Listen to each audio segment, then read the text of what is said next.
Welcome to FUVI's Solid Courses Demos. HoT AI 15-minute lecture based on MIT 8.04, Quantum Physics 1. Lecture 1, Introduction to Quantum Mechanics, Part 1, taught by Professor Barton Zwiebach. The voice is AI dubbed from Professor Zwiebach's original lecture.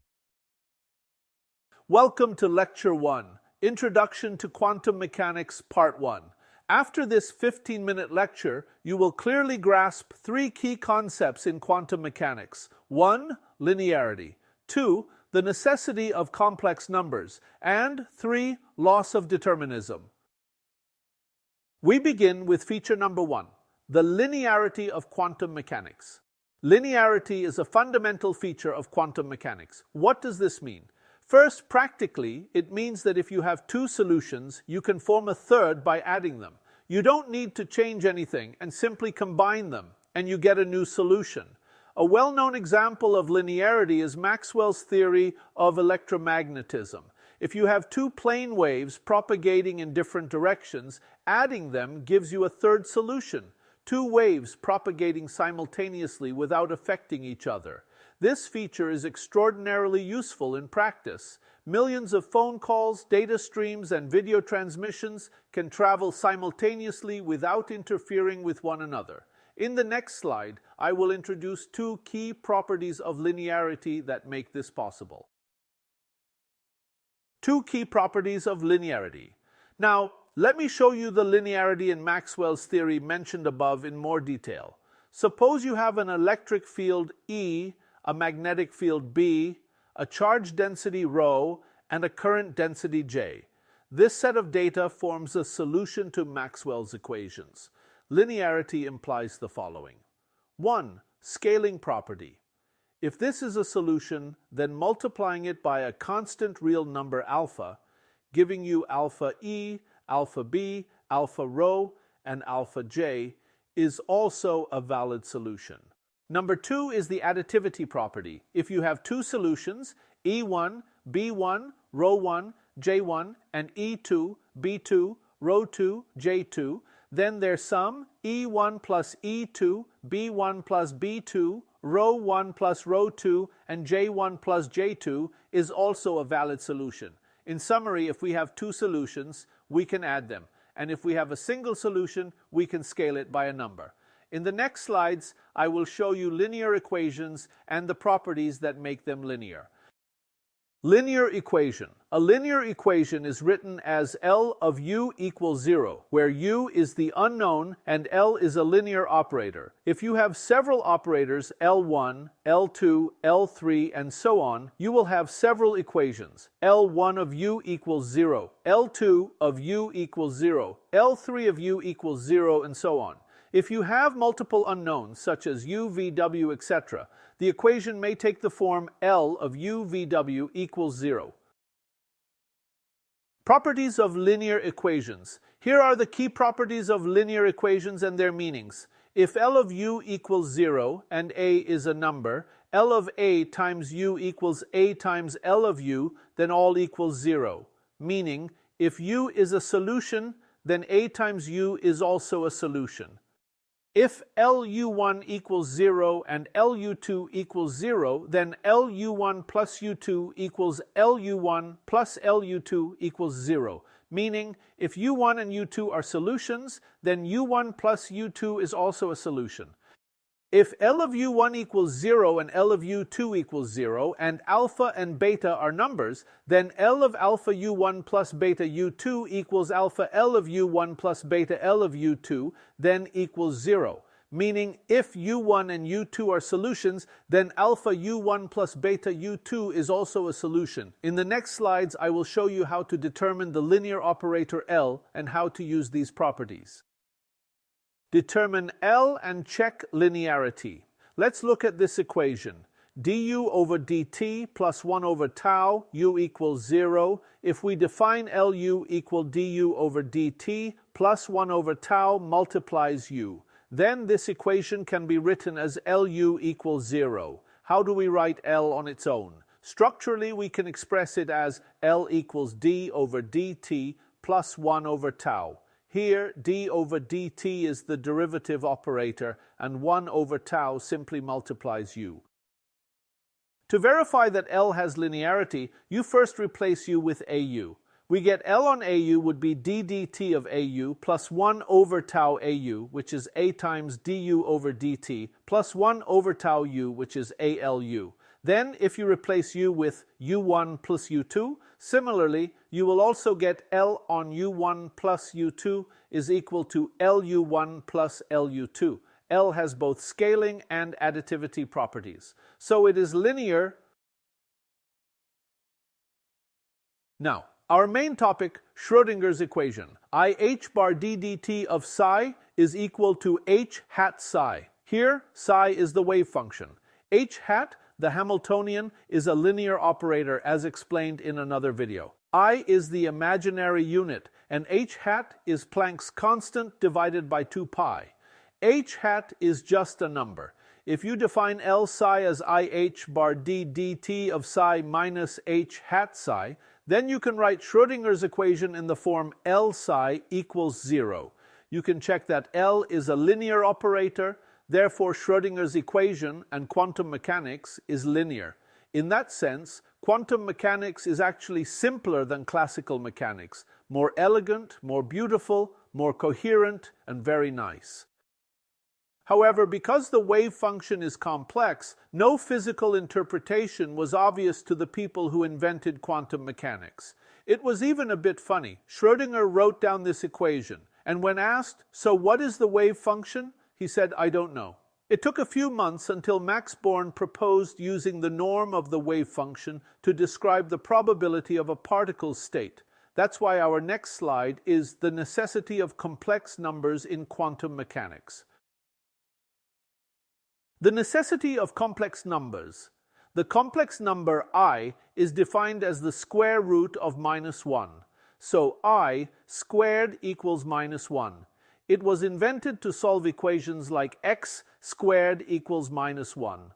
From I, people created more numbers by combining it with regular real numbers. For example, you can have a complex number z equals a plus ib. Here a is the real part, and b is the imaginary part. We also define the complex conjugate of z, denoted as z star. Z star is equal to a minus ib. If you multiply z by z star, that's a plus ib, times a minus ib, you get a squared plus b squared, and that's a real number. If we display a complex number on the plane, a is on the x-axis, b is on the y-axis. Then the complex number z is this vector. The norm squared is equal to a squared plus b squared.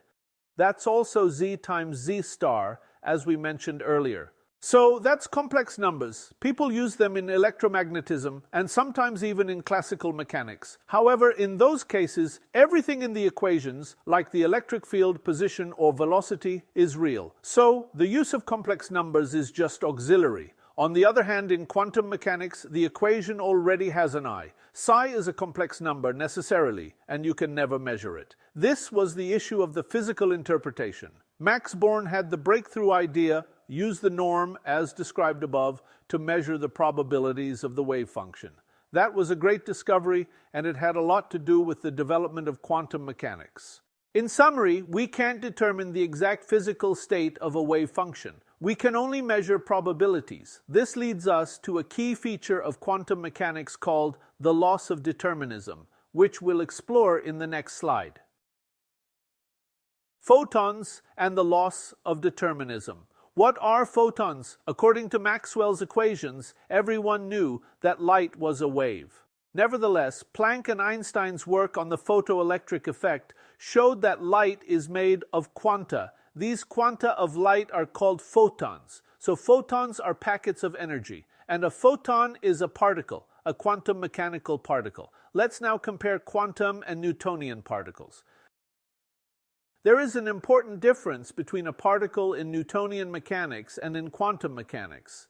In Newton's view, a particle is an object that carries energy, has zero size, and has a precise position and velocity at any time.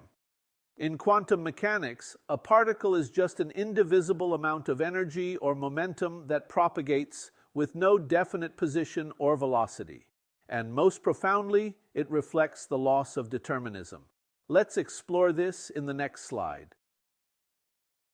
Photon energy, wavelength, and polarizers. That's all we need to understand the loss of determinism. Einstein realized that for a photon, the energy E is given by h times nu, where nu is the frequency of the light, and frequency times wavelength equals the speed of light. So the wavelength of the light is determined by the energy of each photon. If you have a beam of light, which is billions of identical photons, and if the energy of each photon changes, the wavelength of the beam changes accordingly. Let's see what happens if a beam of light hits a polarizer. So what is a polarizer? It has a preferential direction. Let me align that preferential direction with the x-axis. Meaning, if I send light that is linearly polarized along the x-axis, it all goes through. The light that comes out is identical to the light that came in. The frequency doesn't change. The wavelength doesn't change. It's the same light, the same energy. If I send light linearly polarized along the y-axis, nothing goes through. It all gets absorbed. So far, so good. Now let's imagine sending light linearly polarized at some angle alpha, and you'll see a profound phenomenon called the loss of determinism, as I'll show you next. As you've studied electromagnetism, we send an electric field E alpha, which is E0 cosine alpha x hat plus E0 psi alpha y hat. After the polarizer, E is just E0 cosine alpha x hat. That's all that is left after the polarizer. The fraction of energy that goes through is cosine squared alpha, and the fraction of energy that doesn't go through is 1 minus cosine squared alpha. But now, think what this means for photons. This light beam is made up of identical photons, maybe billions of photons, all identical, sent over one by one. After the polarizer, the color doesn't change. The energy of each photon must stay the same. So, this fraction must be the fraction of photons that go through, and this fraction must be the fraction of photons that don't go through. All photons are identical. So whatever happens to one photon should happen to all. Either it gets absorbed or it goes through. But why does it happen differently here? A fraction of photons go through, while the rest don't. It's a total disaster for classical physics. So, possible ways out. 1. The polarizer might have a substructure, but that's not true. 2. Maybe the photon has some hidden variable, a property we don't know about. That was the hidden variable theory. But in 1964, John Bell showed that quantum mechanics can't be made deterministic with hidden variables. So at the end of the day, we've lost determinism. Photons either get through or not. We can only predict probabilities. Because of this loss of determinism, how do we write the states of a photon? Let's see next. Notation of photon states. In 1939, Dirac invented a notation to describe a photon polarized in the x direction, photon colon x, and this symbol.